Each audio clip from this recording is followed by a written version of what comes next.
Hi, y'all. I'm Cody Eastman, Activation Director at Do the Work, and I'm excited you're joining us for our fifth edition of Open Office Hours. This short intro will be the last part of the show where I'm the only person on screen, I promise.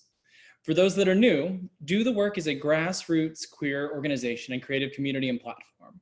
We look to empower the ad industry and marketers alike to inspire, reward, and celebrate queer creativity within marketing and advertising industry and culture. We know that active inclusion for queer talent unleashes untapped creative potential and will advance business. And truly believe we ourselves that everyone wins when we're authentically ourselves. Today, we'll be diving into ERGs and Affinity Groups and how they fuel engagement and empowerment, which helps us show up more authentically at and in our work. The goal of today's conversation really is to share and build each other up as the rising tide lifts all boats. I truly believe that when we start working together, we not only learn from one another, but we also strengthen the impact we make. This is an interactive opportunity to learn from other people in the community and also share perspectives. So here's what you can expect. Once I share a little bit more about the topic, we will switch to grid view. When you want to speak up, press the button to raise your hand. Our moderator, Kate, will turn your mic up so you can join in. After about a minute, be respectful to other people, just in case there are ideas. We do know that this is a webinar style thing, so we don't want to talk over each other, so definitely give each other space. And as you're inspired to ask others questions, we will have Q&A in the last 10 minutes. So I can answer any questions, of course, when questions come up, but if you have something you want to wait till the end, go ahead and just write it down. So there's so much ground to cover here, so I'm going to try to keep each discussion topic to 5 to 7 minutes. Apologies in advance if anyone doesn't get a chance to chime in on a specific topic. This is the fifth of many discussion forums staged by Do the Work, and there are other works of programming coming soon. So you are asked to be respectful, and you are asked to be honest. We also ask for transparency. This is a safe space. We want to unpack some hard topics potentially today, and with that, we say take grace with each other, also as we learn and educate, but also creativity is positive energy. So we have ground rules. Your commentary can be honest and challenging, but also please be kind. Keep it focused on how we can change the work, the talent, and culture of advertising or marketing, which is a broad topic, so you should have no trouble there. Can you swear?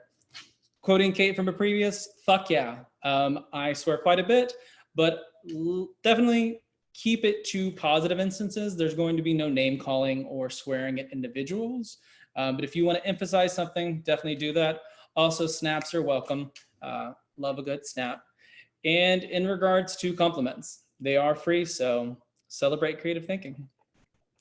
Looks like we've got a pretty big call today. I'm excited to get into this conversation. You also may notice that some of the core of Do the Work is here. So if you see a lot of people around who aren't quite as engaging, it's because we want to hear from those of you joining our discussions for further. So with housekeeping done, what I'd like to do is kind of give an overview of what ERGs or employee resource groups are with something I pulled from Harvard Business Journal. So employee resource groups or ERGs, also referred to as business network groups or affinity groups, have served and supported the culture of corporate America since the 1970s. Typically organized around a shared identity, such as race, gender, age, or mental health, they serve as a haven of belonging, offering a space for underrepresented employees to find one another, stave off a sense of isolation and experience a reprieve from the daily aggressions they've endured at work. I also want to kind of start off with a couple statistics to keep in mind as we talk about LGBTQIA+, but this conversation, of course, can broaden to that. We are all allies of different groups, of different people, so the conversation can be as broad as we'd like it to be. But specific to our community, 40% of LGBTQIA+ employees are not out at work, and 26 of these individuals wish they could be out. 36 of out employees have lied or covered parts of their identities at work in the last year. 54% of employees who are out at work remain closeted for their clients and customers. And worst of all, 75% reported experiencing at least one negative interaction related to their LGBTQIA+ identity at work in the past year, with 41% of those experiencing more than 10 types of such interactions. One thing that I've kind of taken from individuals I've talked to over the years is the workplace really becomes kind of like an elevated high school in an instance. And it's only for saying that do I kind of think of this may be the only place that we can be out. It may be the only place that we get to talk with individuals who are like us, who share interests as the same. So I'd love to kind of open up this conversation and kind of start out with the first question, which is, does anyone have an example of a way their ERG has positively impacted culture in their space or opened the door to tough conversations in the workplace?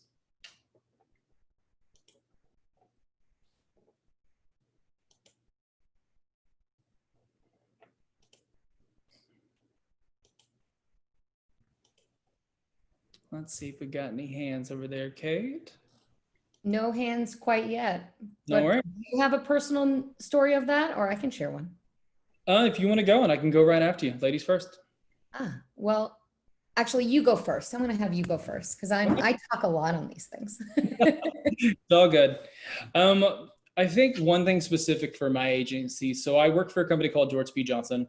Over us is a company called Project Worldwide, and really for George P. Johnson, or GPJ, as I may refer to it on this call, is we work in a somewhat safe space. Some of the conversations that we're having or that we're having now are really centered around intersectionality, especially with our time right now with what's happened with George Floyd's death and what's happening with Black Lives Matter. And we're seeing that the moment is moving to a movement. A lot of the tough conversations we're having right now is about diversity. I think our companies can always be more diverse. And one thing that Do the Work is here to do is to amplify and educate, but also to bring in resources to connect. I think when we start to diversify our work and diversify our work colleagues, the work gets better. You're seeing it from many different angles and many lenses.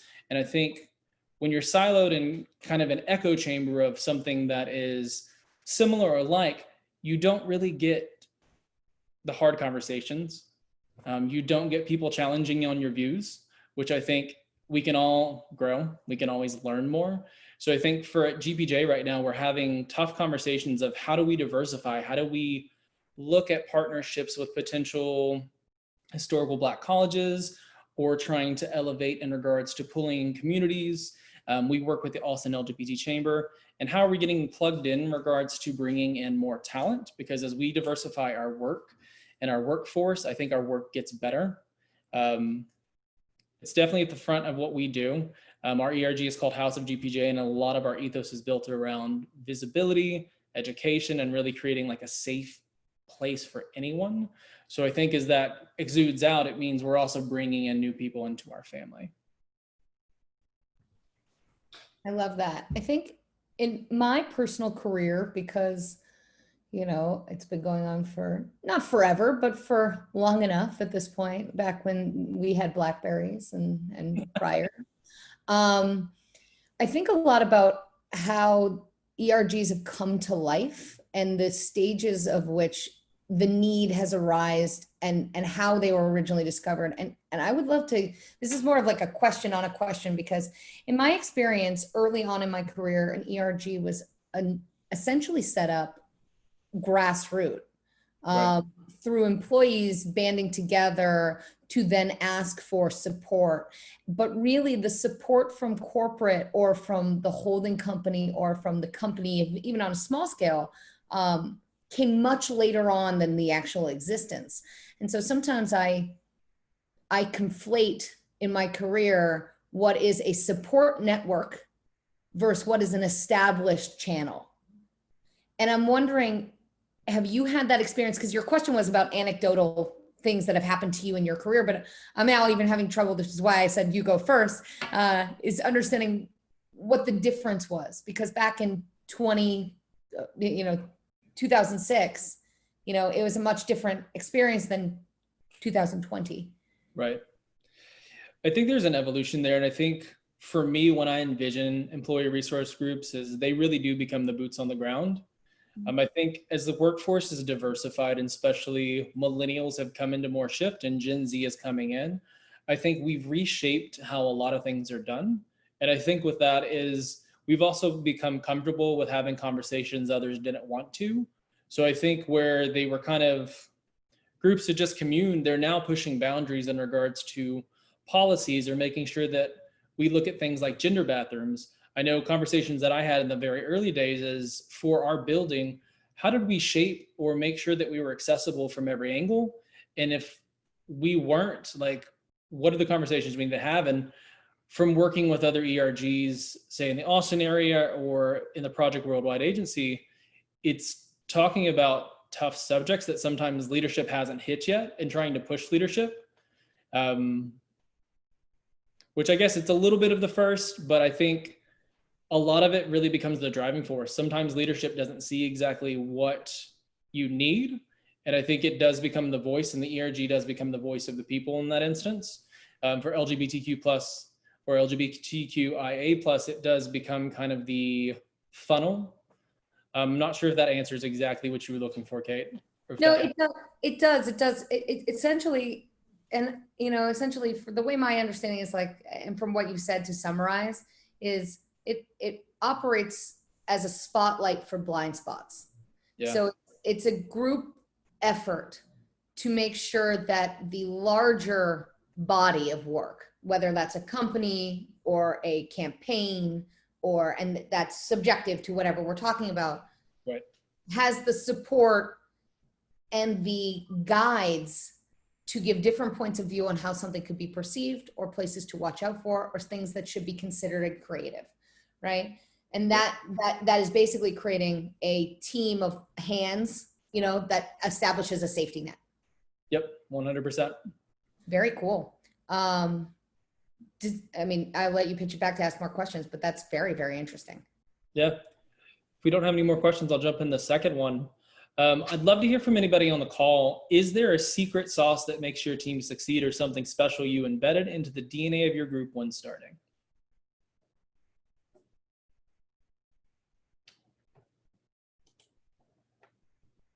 Ooh, we got a hand. Kate, do you turn them on? Yeah, there it is. There we go. Hi, this is Graham, co-chair with Kate, he, him, his. The secret sauce for these, so much of it, I feel like it's just on the group leader, how much vision they have.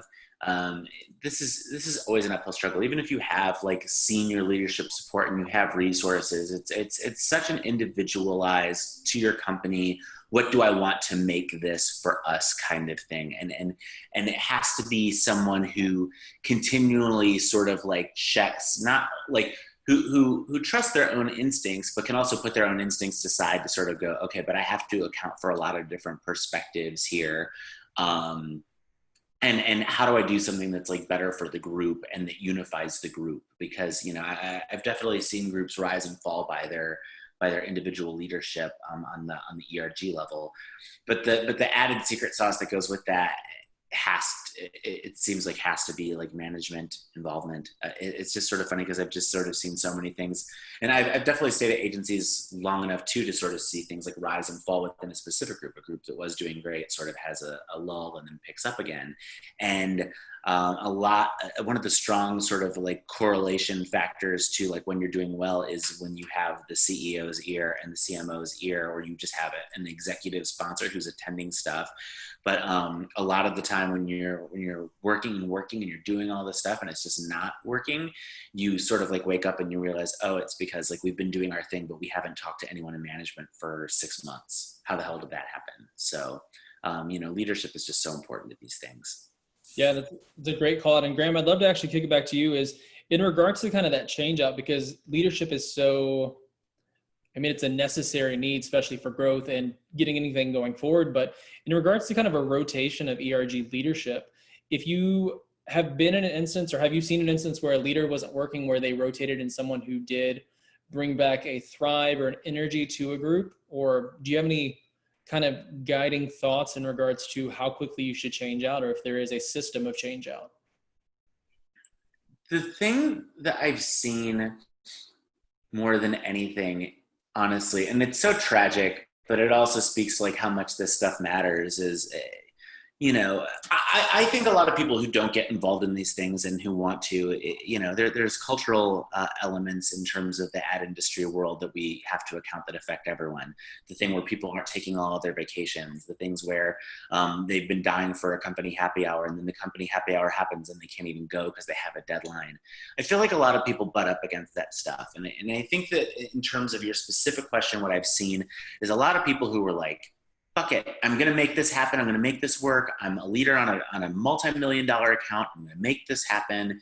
And then they get in there and they just can't. Sometimes it's just simply because of bandwidth, no matter what happens, their client will continue to take them away. Sometimes it's because they are more of a strategist and less of a tactician. So they just sort of like have a bunch of like great ideas and great passion, and then they don't, but they don't feel comfortable telling other people to do things. Hey, well, okay, good. We all agree that's a good idea. Then will you do this? Then will you do this? You know, that's a weird thing to ask a team of your equals who are all in a room because you all just sort of like care about, you know, your culture. You know, it's not everyone becomes a leader because they want to tell other people what to do. And in fact, a lot of leaders sort of grapple with saying, okay, well, now that we've all agreed on that, who's going to do it? Right. So where I see the most sort of like fall off in rotation is those people will sort of self-select to bow out because they've just sort of realized that, like, despite no matter what their intentions are, that things just aren't happening for some reason. So and then they tend to get, you know, replaced with people who are more actionable. And when you have an outgoing leader who's saying that, like, oh yeah, this just didn't end up being enough time for me, and I had trouble getting stuff done, then immediately you start to focus on replacements who are adept at that. Right. Yeah, I think it's so key. And I think especially for me, speaking from what I've done with House of GPJ or other entities that I've kind of worked with, is I think, to your point, setting up a strategy that helps the group is so key. When I talk to people about starting ERGs or kind of getting in a revamp of teams, I think a few things that I always recommend is you need somebody who's a creative, you need a strategist, you need a logistics person who can potentially run your engagement, who can run your marketing. And it's really trying to build out your team to make sure that you're successful, because it is hard to delve out things sometimes, especially if you're not a person who wants to tell people who are equal to you, hey, can you do this? Like, it does become awkward. But I think also in being successful is it's building out teams that support each other. And when you have that common goal, especially with, say, starting out in an ERG and your mission and everything is built out to support that, I think it's easier to kind of work in tandem. Something we've done with our groups is, I don't know if you've ever used a RACI, but we kind of have R&Rs or like work stream leads. So if someone's going to do something, they talk to the creative director, they know that there are finite lines of who's going to help them, but also, like, for our event owners, they have to raise their hand. If you're leading something, you've got to ask for help because it's either sink or swim. And we want you to always swim and never sink, of course. I think that it's sort of funny. A lot of what you're speaking to is about expectation setting, right? Which is truly just so important in our business. And it's so funny because the same people who, like, kick ass in an account sometimes get to an ER, or kick ass in being a creative, or kick ass in creating a technology, get into that room for your ERG and don't do as much because you didn't set expectations for them to do as much. They treat it like almost a school club, right? This is where we connect with other queer people at the agency. Okay, I'm here. Do you want my opinions while I'm here? Great. Okay, cool. Bye. And there's no reason not to assume that, right? That it's like, you know, that it's not just a place for you to, like, share your opinions, or, like, honestly, like, if you go to a meeting, if anyone tells you they want you to be there, you just assume that it's fine to sort of show up, give your opinion, weigh in on what's happening there. But unless you are asked to do something, you might just sort of expect that you're delivering on what you're supposed to be there for. So there's this weird thing of, like, you know, one of the reasons this organization is called Do the Work is that it's, you know, it helps set the tone for people who are going to be, like, really active in the organization, that they know that they're there to do the work, you know? Yeah. I'm gonna jump in real quick because Graham, you took the words right out of my mouth. It's absolutely expectation setting, and I think that actually, just my 2 cents on that one comment is, I think it's paramount with any group that needs to take action, especially in an employee resource group, because those are, as we said in the very beginning, grassroots and built out of need. So they come from they stem from a group of people identifying a convention or a common interest that they need to solve. But then the key word in there is solve. And so you need to put a plan together that will elicit action that will then, elicit a result. But leadership in that role, centralized leadership, either that's across a few people due to bandwidth, but again, clear expectations around autonomy of decision. And then, or a single person. And I find in my experience, this is my personal experience, but I find that if you have a single person leader, the best quality you can have in that person is being able to identify risk and reward. And those are not separate, those are not separate places on the same spectrum. They are different spectrums. So having a clear understanding of when you push and pull. So when there is a deadline coming and you have a planned happy hour, you actually understand what the risk and the reward is on both sides and decide which one is more harmful or helpful. Because there is always going to be a fire drill in what we do. We work in service. It's the age of immediacy and in an industry of service, which means it's 24/7 and the bat phone is in your pocket. So it just means you have to learn to decide or prioritize what is going to push a deadline and what is detriment to the program. And those are very different things. They both can be on the scale of harmful, but maybe not in the same degree. So that's just my 2 cents of how you get to a place where you are in a group of people is exactly what you said, both of you. You get clear expectations on action. You get clear boundaries and alignment on authority and autonomy to make decisions. And then you have a centralized person that weighs risk and reward on decisions. Yeah. I think there's clear parallels there too, Kate, because I think it's a perfect example of we work in a world where at any time your client could call you and say, hey, I've got a fire drill, I need you to do this. And if you're leading something, you have to be able to then step back, unpack what you need to do. And especially in the sense of an ERG, you have to then be able to offload that to your team. And I think for me, working in experiential marketing and events being kind of what we do is we always have that backup plan. So there's a plan B, there's a plan C, because you could get hit by a bus, the analogy we use. No one please get hit by a bus. But you have to be able to hand something off and people to know enough to make it work and to make sure that the work does not suffer in either way of client or what you're doing for change. Completely agree. I also use the hit by a bus thing. It's a horrible analogy. I don't know what's wrong with us. Not the best, but it makes you think. You need a backup plan. It definitely makes you think. I love it. So rolling into the next question, I'd love to open it up and to hear from anyone in regards to potential hurdles that you faced. And these could be in regards to engagement, exec buy-in, if you're in the early stages of an ERG, finding your team, and kind of how you took that hurdle and you moved it along, or excuse me, what you did to get past it and grow.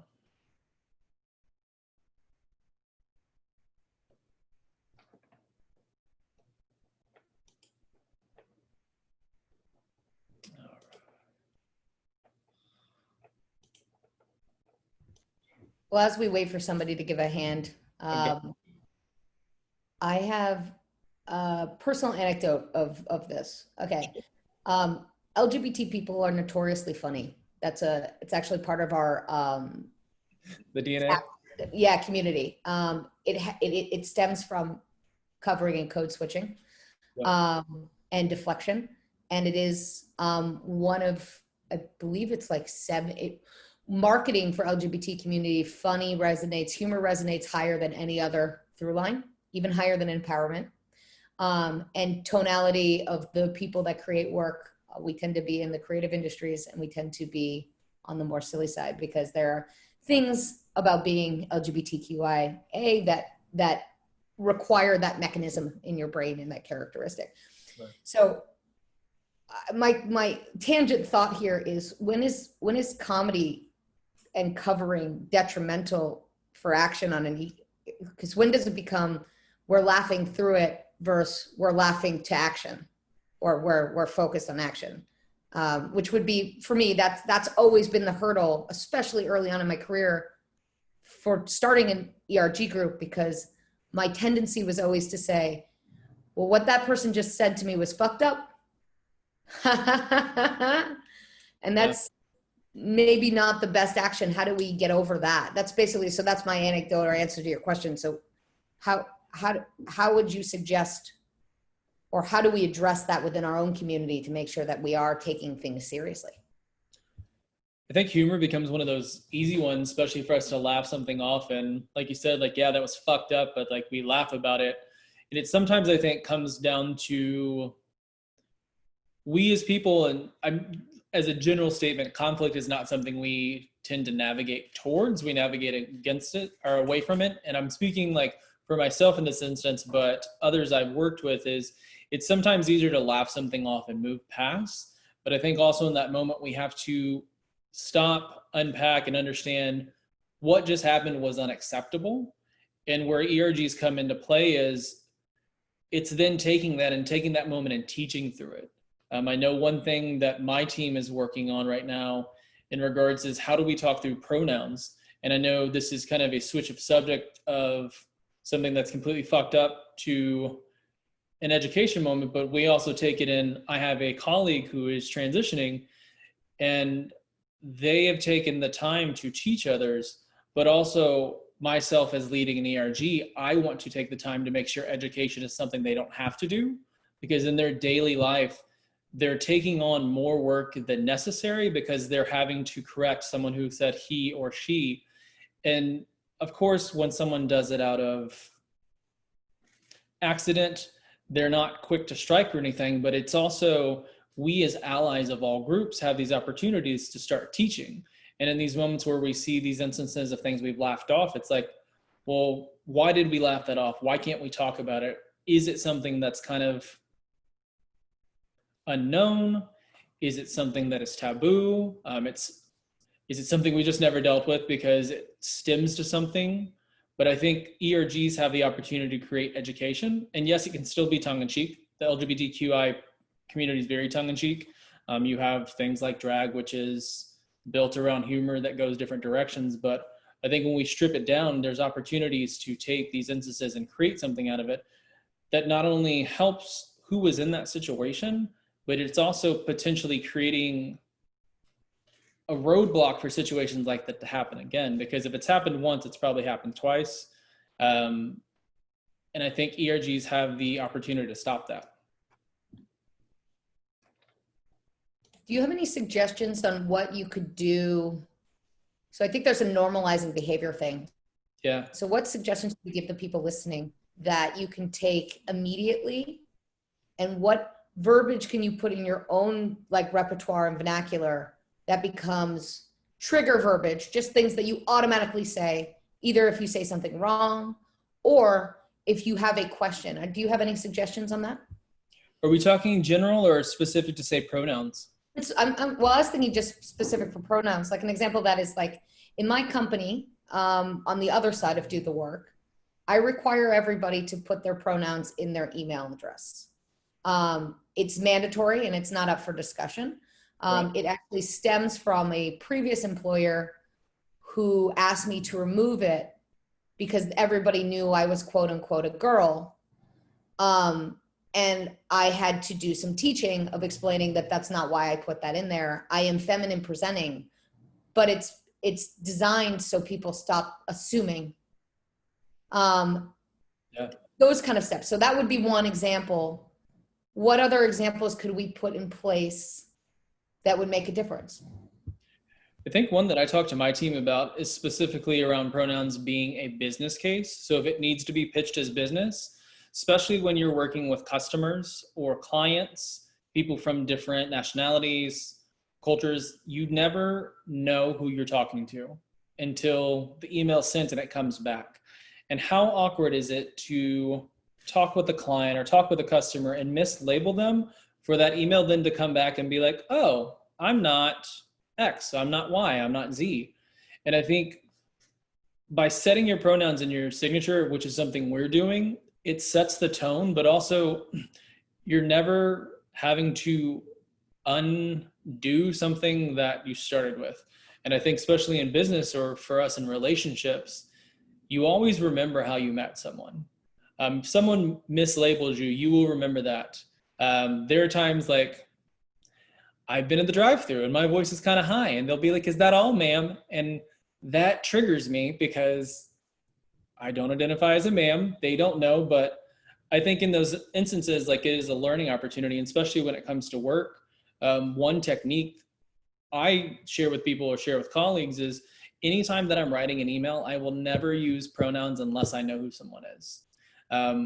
I write everything in regards to they, them. If I'm using specific things to someone, I'll also use their name multiple times because I never want the interaction to be wrong. I never want to mislabel someone because if that happens multiple times in a day, what does that do to their truth? What is that also doing? And like, what weight is that adding? So I think it's an easy thing of, it's an exercise that you're taking out by writing it out. So then when you're having conversations, your brain kind of triggers that reaction of, oh, I don't know what they did versus I don't know what he did. And I think for me, that exercise has really reshaped how I approach anyone. And it's helped, especially some of my team, specifically in the department we work in, of never having to deal with that. Would you also recommend calling things out when you see it? I know we practice forgiveness and do the work in general because it's a safe space. But in general, I think a couple different HeyFams and office hours have covered the like getting comfortable and the uncomfortable. But like softly but clearly correcting, would you recommend that as well? 100%. I actively do that even with people I'm close with. For instance, my colleague, if someone mislabels them in a conversation when we're talking about them, I will clearly stop what I'm doing. We'll stop the conversation. And it basically can be like, oh, you mean they.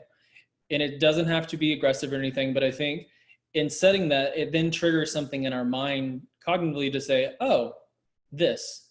I 100% do it. I think in calling myself an ally and also wanting people to always be able to be themselves and to show up, I think that is then making sure that their truth is their truth and that I'm respecting their truth. Amazing. All right. In regards to scaling, I'd love to send this out and see if anybody has any feedback. One thing that we're working on right now is scaling. I think when you try to grow an ERG, you have to be tactical in some ways. Some things work for some groups, some don't work for others. Does anybody have tips on how they've scaled engagement or the general kind of connection of people coming to meetings, going to events, and what it kind of took to scale properly?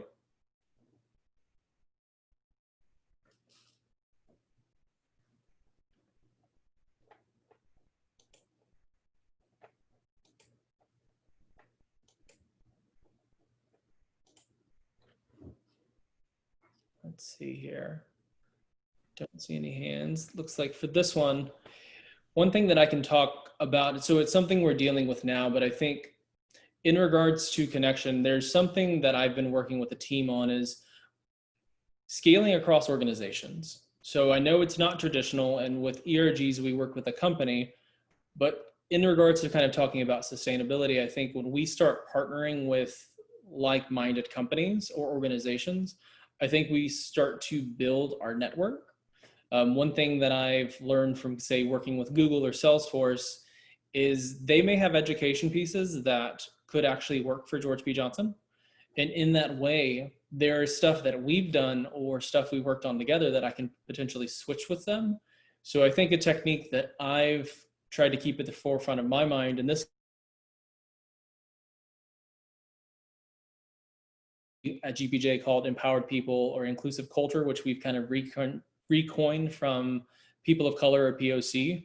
I think when we start working with organizations, we build on the vein of sustainability, that we're not reinventing the wheel, we're just kind of reshaping it for our vehicle. I also think what this scaling does is it opens up the kind of relationship to be a relationship. We work with our businesses in a very B2B way, but when we start doing human work, I think it really opens up the door for what we can accomplish together. I know I'm currently working on a connection with one of our clients in regards to how do we impact, say, LGBTQIA plus in COVID virtual world, because community is such a big thing. And by working with them, we're reshaping our thinking, which is kind of engaging our team in regards to what we do and virtually what is possible, because really you can do anything in this time. It's just behind a screen.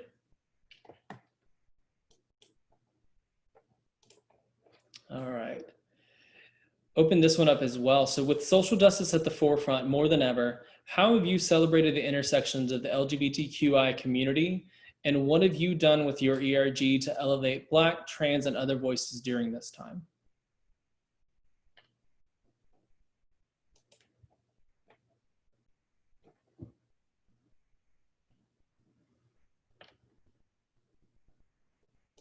Let's see, we got a hand up. Graham. Myself. There I go. I think this is a good prompt to just address that. I think that people are so generally afraid to discuss intersectionality. I don't think we have a lot of good cases for it. I don't think we have a lot of vocabulary for it. I think if you consider that it's only in the past couple of years that intersectionality has come to even being close to part of like the national sort of dialogue, that's very telling. Like, diversity was a word long before, that people sort of understood long before companies started doing anything about it. And I think intersectionality is in the same boat. And I think that a lot of organizations that choose to focus on one aspect of diversity, now that they're realizing that intersectionality is a lens through which they need to examine their work, are suddenly course correcting and going, wow, I was so focused on one aspect of identity that I neglected all these others. I've been part of discussions in various capacities where we're talking about diversity and we're talking about how do we take diversity to the next level, and what about diversity? And I'm like, what if we tackled the idea of intersectionality? And people find very polite ways to not have that discussion. So I know it's not an exact answer to your question in terms of what we're doing or what I've done. In fact, what I've historically seen across a number of companies and exposure to a lot of groups is deferring from doing anything intersectional, because there's the mentality that like, well, if we have this RG and this ERG, then we handle this and we handle this, and why wouldn't we, right? And occasionally the idea of, well, maybe we do something together, and that sort of kind of works out. But I think it's worth addressing that this whole industry and so many other industries still need basic education on what intersectionality is and what it's supposed to be, and how, and we need more people to sort of bravely explore it and make intentionally intersectional advances, so that we can see those as the best in class cases, and start to examine them and point to them and say, wow, because these people sort of like took a very dynamic move, we now have an example of what this looks like. But I don't know, maybe you're seeing it more than I have. I feel like I see so few things that are intentionally intersectional, and then when they are intersectional, that they're recognized or seen as that.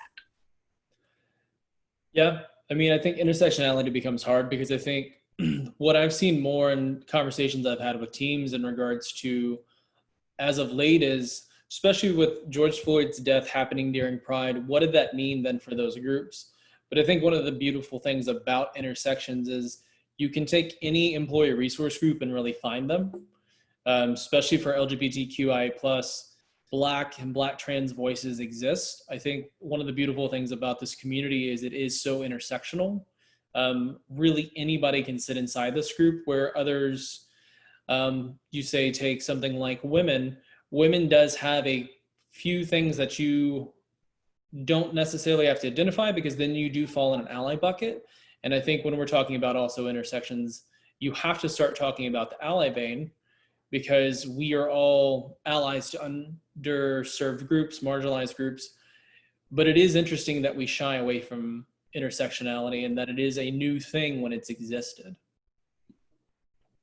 And I think that, part of that might just be the psychology of identity, that a lot of people, like we see, okay, so for example, like we're seeing, a lot of examples amplified on social media of white cis gay men who are perpetrating racist acts. And there's that problem of, well, I know what oppression is because I'm gay. And it's like, but you also don't know what it's like to be Black. You're not everyone is the exact same kind of oppressed, and there's dimensions and levels to this stuff. But it might just be that psychologically, everyone's people sort of pick the part of their identity that they identify with most strongly and just sort of like gravitate there. And so they have, I'm gay and half Mexican. I think of myself, as a Latinx person as well, but I'm not sure if there's a lot of specific issues where both of those things come very equally into play. Right. So I've definitely have a lot of conversations as a Latinx person, or as a Latinx person who most of the world sees as white, and then have a lot of conversations about what it's like to be a queer person. But then just not a ton where mentally I see the overlap between the two of them. So maybe that's, and that's a very like personal point of view on it. But if that's a similar psychology for some other people, maybe that's why everything keeps getting siloed, is because they worry about one element of their identity at a time. Right. Yeah. Hey guys, we have a hand raised. I don't want to mispronounce your name. Ty?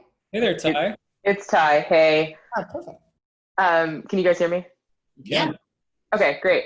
No, so I wanted to just step in a little bit. I was just coming here to listen, but I also just wanted to go back into a little bit of the history of it too, as far as the intersectionality, right? So historically, what we've seen is it's also easier because, this is more of a function of how we as Americans operate just in our culture, is we want to feel like, especially in the business world, very, what is the word I'm looking for? Like, we've accomplished things, right? So we need to be able to label out every single thing that we're working on so that we can say, okay, hey, we beat this thing, we won, we did it, right? So like, even if you think back to like the suffragette movements back in the early 1900s, there were a lot of Black women and other women involved in the conversation. But what ended up happening is when white women were finally given a seat at the table, everybody else got left behind. Right. And I think that that's a function of the fact that, the powers that be said, okay, well, we'll do this for this part of the group, for white women, but we're not willing to do this for everybody else yet. And so, some of the logic then becomes, well, let's take this small win, even though it's not exactly what we were looking for, because we've won, right? It's a step. And we still kind of do that. So we don't really look at intersectionality because we don't look at being able to solve multiple things at once. We want to say, even when like we did affirmative action as a company or as a country, white women, straight white women benefited more from that than any other group. Right. And that's because then we were able to say, oh, well, we're diverse. We have women now, right? Like we won that. And so I think culturally, we've never had the conversation about intersectionality to the point that was made earlier. And I think that we don't know how, right? Like we tackle one thing at a time. And then once we beat that thing, we say, hooray, we're good. And then we don't address anything after that. Yeah. Ty, question to you, and kind of what I think about is, and one thing I'm challenging my teams about is specific for our ERGs, I'm pushing them to be allies more than ever to other groups. So whether it is my LGBTQ plus taking the book, How to Be an Anti-Racist, and doing a book club and kind of dissecting that, or taking the women's group and doing something that's specific to our community, what kind of challenge do you think, or what do you think it's going to take to get us to have these conversations around intersection? to where they're kind of at the forefront always, and that diversity, equity, and inclusion is always kind of at the forefront of our mind when we're doing things? Whew, that's a question. No, well, I mean, I think the lenses that we all view ourselves through, and forgive me, I don't remember the other person's name that was speaking that mentioned it, but I think that that's a very relevant point to that question. Ultimately, this all comes back to the conversation of emotional intelligence and empathy. So for me, it's really starting from that conversation as an organization, any organization, because you have so many people that don't have the emotional intelligence or the empathy to be open to any of this. Right. So if I say that, as I'm a cisgendered straight Black woman, right? But for me, when I'm doing things in my day-to-day life, my lens is always the Black lens before it is the woman lens. Whereas a lot of other people, will do things differently. And so when we're having any of these conversations, for me to be able to have a seat at the table for my, Black first female opinion to be, taken seriously, that there has to be a space of empathy and emotional intelligence. And I think that's where it has to start. But I'm also coming from an organization where our ERGs just popped up. So that's why I wanted to listen to this to see, what I could learn.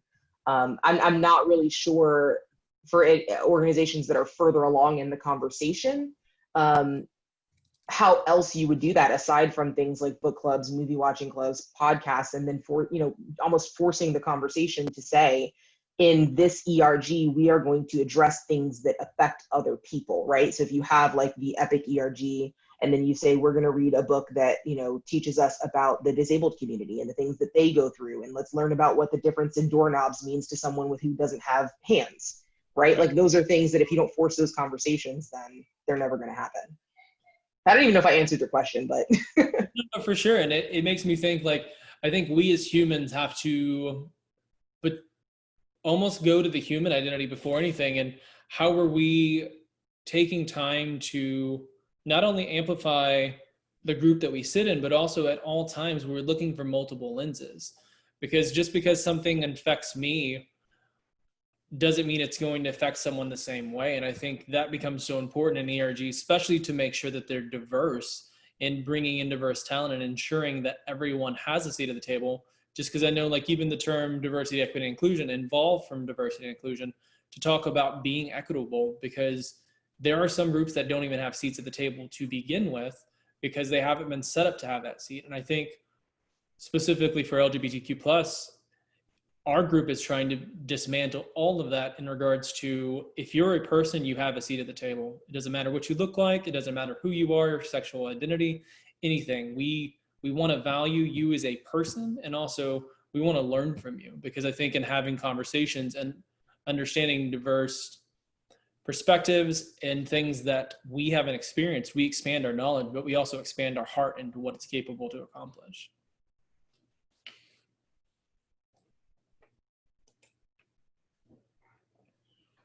All right.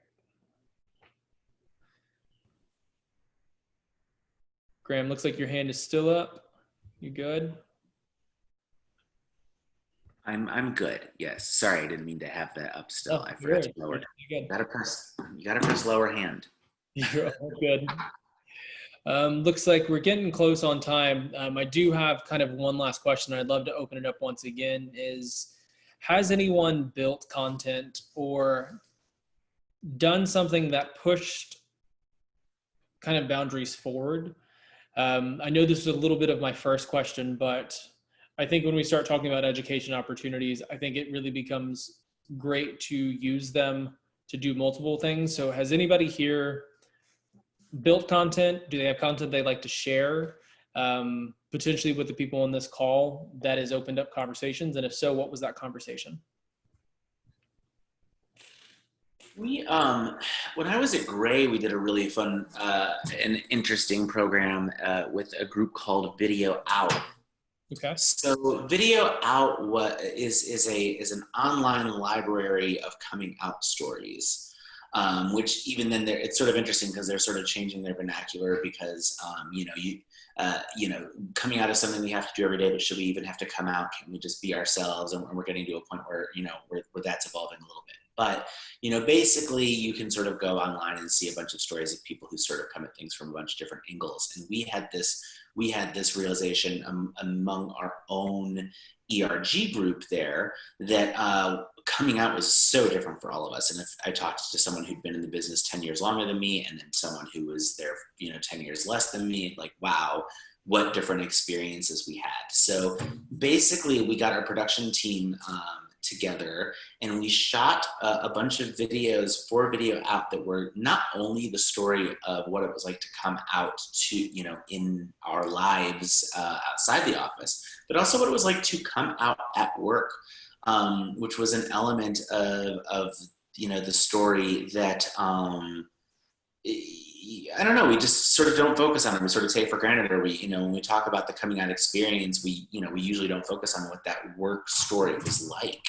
But it was really nice. We got like a lot of views for those videos. We got some press coverage on those videos. Adweek was nice enough to cover it, and I think we got some queer press who covered it as well. And it just sort of shows like, to focus on very specific conversations that also have universal appeal. It's like, coming out is going to be something that's universal to everyone, but everyone's going to have a different vantage point on it. And the whole nature of the content was to show how we're all different from through that one lens. That was a really successful venture, I felt. I love that thought. And our team talks about somewhat using National Coming Out Day to do something of that nature, because I think in regards to coming out specifically, coming out at work is different, especially working in ad or experiential where we're dealing with vendors.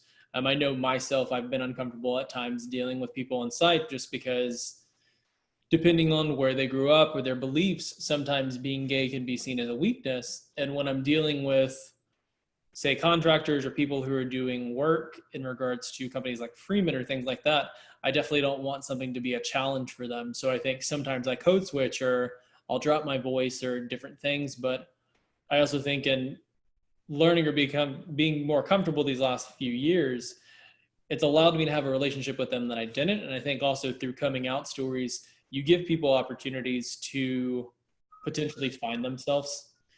They hear different experiences. And I think for people at work, it really becomes like your family. So coming out at work may be your coming out story. Yeah, it was really crazy to sort of contrast, like, and you're talking right now about how things have gradually gotten better and how things have gradually changed, and it's just such a stark contrast that, like, by the time it was 2001, my coworkers encouraged me to come out. They sensed that I was gay, but they also, by that time, we at least had enough like societal conversation and tact for them not to do it in a way that was offensive. They actually did it in a very supportive way. Versus like, hey, you're gay, and it's like, oh shit, like what the fuck just happened? But that in stark contrast to someone who probably 10, maybe just 12 years older than me, hard to say, I'm not going to guess someone's age, where they were, to entertain clients, they had to go to strip clubs, and it's so fun. It's all the point of view of like, again, we can laugh it off, and it's stuff that we survive, and that's just part of our story. We have a great coming out story, but like, there's a big difference between, coworkers of mine who were just like, it's okay for you to be yourself, right? And then people who were in the situation of, to maintain multi-million-dollar accounts at our business, you have to engage in what is a very like degrading heterosexual practice, right? It's so things are changing. Yeah, I've heard stories like that, and I don't know what I would do in that situation, especially when it comes down to business, because in that moment you're trying to keep or continue business, but I don't know if I'd be okay. That may be something that I potentially lose the position to and get in trouble. Oh, I'd be the same. I'm ready. I'm ready to walk out as needed for that stuff. We don't have to put up with that stuff anymore. And now we're in a position where, if he would have left the agency he was at the time, who knows what would have happened, what the climate was like. But he probably would have closed himself off to some opportunities. Whereas these days, things are a little bit more entrepreneurial. Things are diversifying. People are going, there's every chance that people are leaving the toxic elements of the agency world behind, period, to work in other parts of advertising and marketing because they're just not willing to put up with that stuff. I have a theory that there might be more queer freelancers than there are queer agency professionals in terms of proportions, just because they perhaps never wanted to be a part of a culture that they knew had toxic masculinity issues. But that's just my theory. No, I think you're right. And I think in talking to some just giant companies like Google or Salesforce, it's funny to hear that they argue over marketers just because they are diverse in a way that stuff like that it would never happen. And I think there are conversations or people who push the needle in regards to that's not okay, that should never happen. But you then have entities where diversity, equity, and inclusion is just at the forefront of everything they do. So you're having more options. And I definitely agree that there probably are more queer freelancers than there are people in agencies. Yeah. We need more data, but we'll get it. Yeah. All right. Well, we're at the top of the hour. I thank everyone for taking the time and definitely for hanging out with us for this week's version of our open office hours. I appreciate all the perspectives shared here today, also the thoughts. To check out the next session, find the schedule at dothework.com, and that's work spelled WERK. At the website, you can also sign up for more email updates and community connection activities. And please follow us at Do the Work on Twitter and Instagram. And of course, you can find us on Facebook and LinkedIn as well. On the site, you can also contact us to share future guest suggestions and conversations topics. Thanks again for watching and for all your questions today. And for now, bye.